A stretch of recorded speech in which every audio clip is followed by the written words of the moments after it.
पुरुषोत्तम राम घरे आवत है। राजपाट की तैयारी होती बा। राजपाट ये करे प्रभु जी आगे कई जहार सुना स्वामी परमहंस जी बाबा दैनिक हुआ सहाय सुना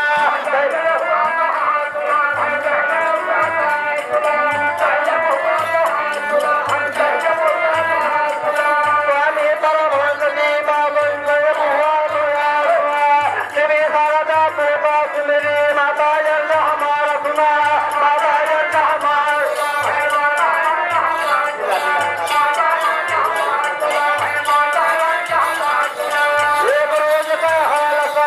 भगवान के हाल विचार सुना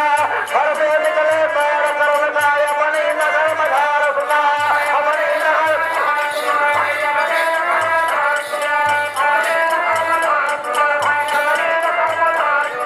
वही सुबाती दाई पंचो जागे कई त्योहार सुना वही नगर मायक भोजी रहमाना बाबा हमार सुना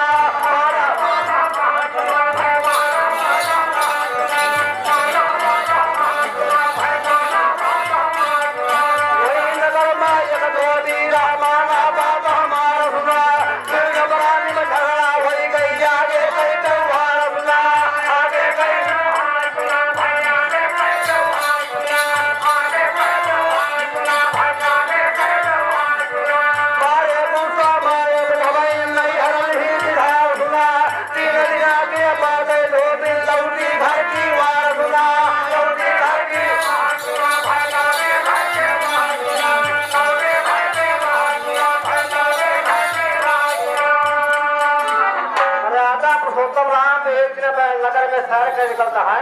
देखा है कि प्रजा सुखी है दुखी बा। एक गली से गुजरता है तो धोबी धोबी झगड़ा हो जाए। भैया तीनों बार में बड़ी तेज झगड़ा हो जाए। धोबैया मारे गुस्सों में आई के और आपका कपड़ा और झोला उठाए के लागे झोला फूल हो जात बा। सब बैग ना जब चल रही तब रहा झोला और उसके बाद तकरीर में तो बहुत खपना है यार वार चक्की भैया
आज हमारे घर आई है। अभी के चलते बड़ा गाँव लिखा है जवानिया तो हो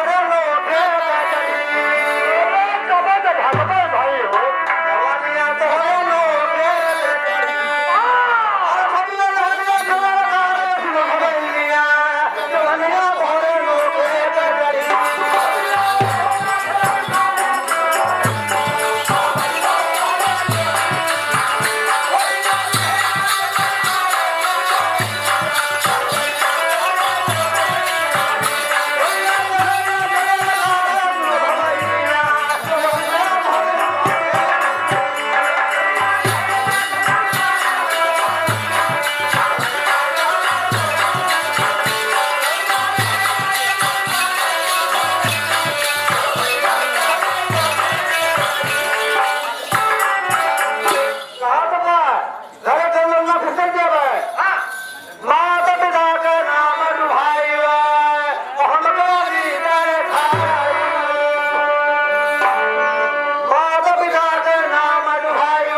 होने चाहिए। और क्या हमें अकेली छोड़ के गई न पूछे नहीं हरा चढ़ो मन का खरा खुद कहीं के अरे अखिया दिलो गजरवा घूम यार के सोना मोल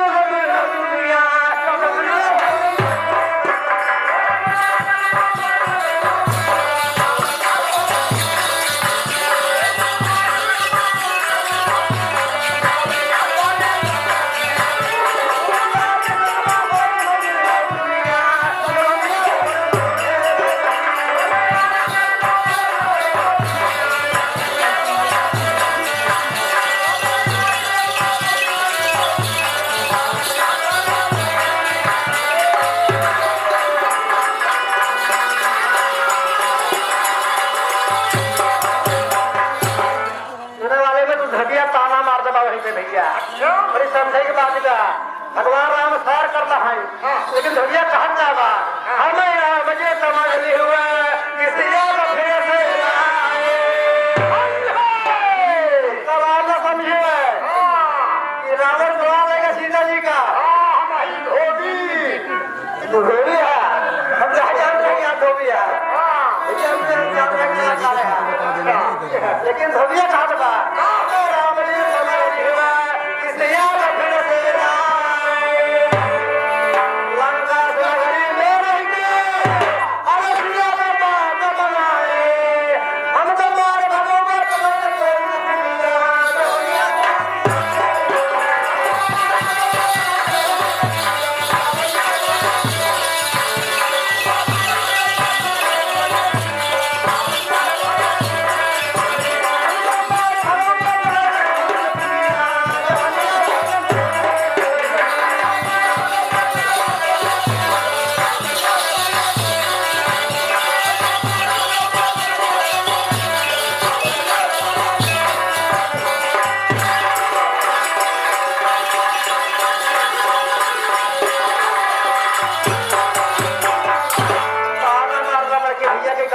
बदल गए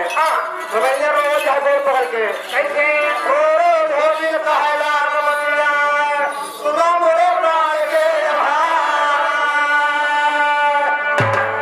जल्दी हमारे जमा गया पानी दोनों का सुरवा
लड़की लड़का के चाची जी के घर हम लोग द्वारा जरा घरे बहू आई है उनकी चाची जी के घर हम लोग द्वारा 51 का पुरस्कार है के भैया थोड़े आशीर्वाद हमारा काम लावा भैया आशीर्वाद लाई तो मास्टर अपने छोट बड़े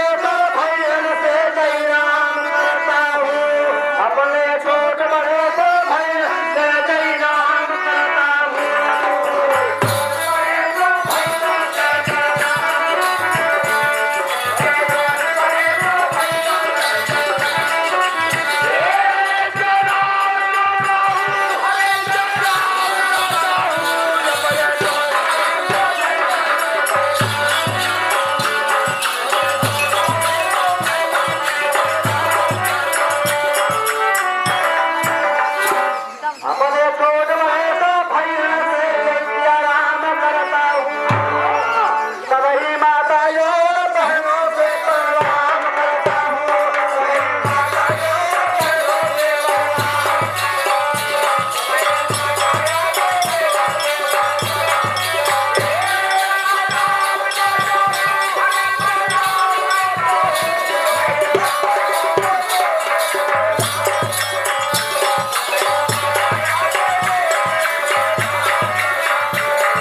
करता हूँ। लेकिन आशीर्वाद से सेवा है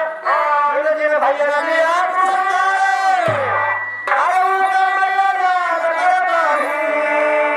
अपने जीवन से भैया का सम्मान करता हूँ।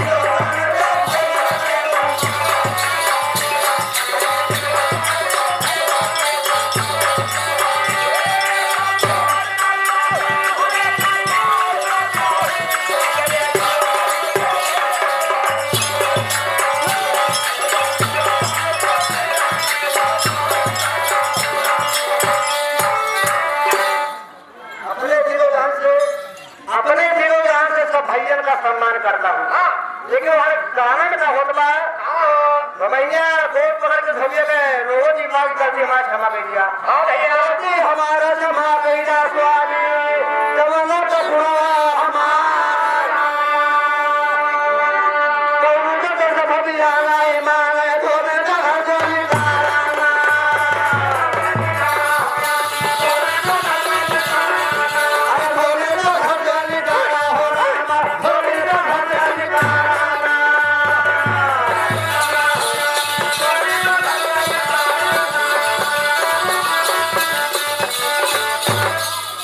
बंदों पर आदेश हुआ है क्योंकि कौनों जगह से हो दिया नहीं माने अब होने तो हर समय हम भगवान सर कर घूमे नगर के मधाना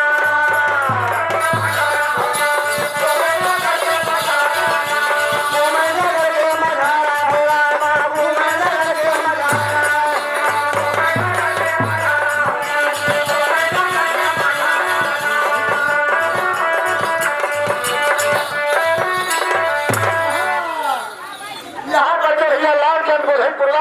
₹51 का प्रचार है। बार-बार बच्चे भैया से नमस्कार आए भगवान ने लक्ष्मण से कहा भैया माना कहनवा हमारा आज मुझे धोनी कहा दबा कलिया का है संसाराना और कलिया का है संसारा हो रामा कलिया का है संसाराना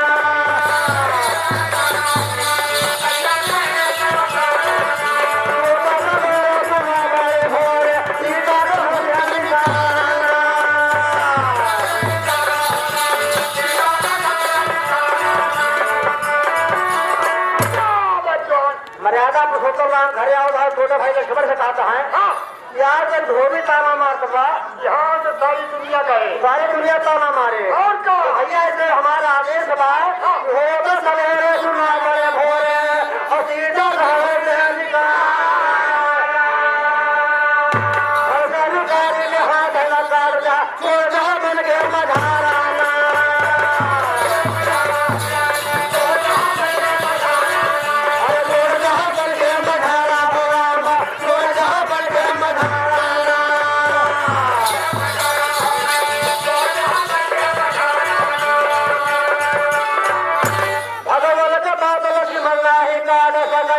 मन माधु की है अपारा आदि लक्ष्मण कहे जाके सीता से मानो कहनवा हमारा अरे माना कहनवा हमारा होया भौजी माना कहनवा हमारा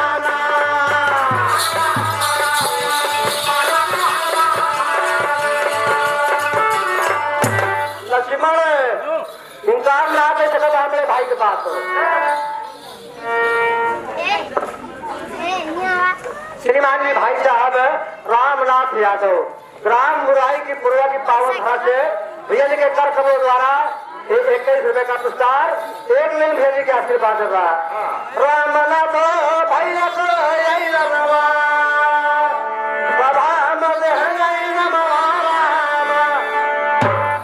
अरे रामा भैया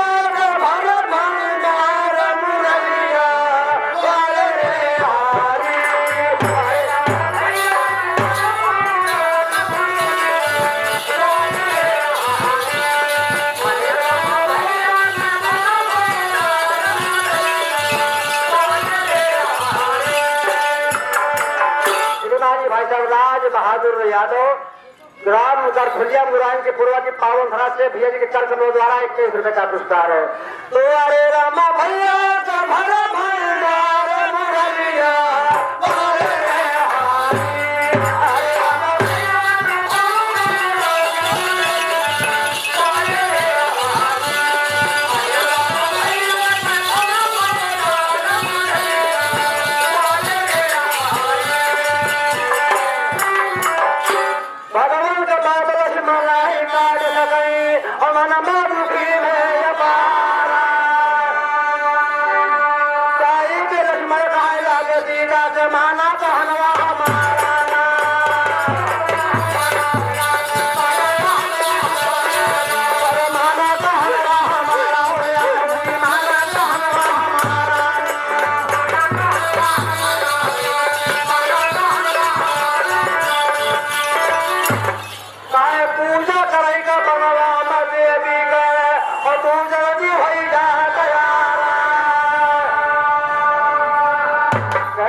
पूजा करेगी बा और बहुत समय तैयार हो जाए। जल्दी तैयार हुआ सीता जी पूजा पाठ में बड़ी रूच रखा नहीं रहा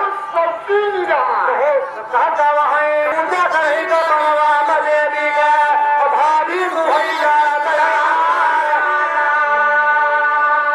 और बाबा जाए सिया का जंगल करिया बिहाराना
की जाता था। सीता जी का तीसरे मन में लक्ष्मण छोड़ के और वापस हो वाले की मन विचार करता है। भैया मैं कहना कि दहिना हाथ काट के तवे आया तो हाथ से सामने लेके आया और आधे साथ जाना हिम्मत की जाता। हनुमान गढ़ी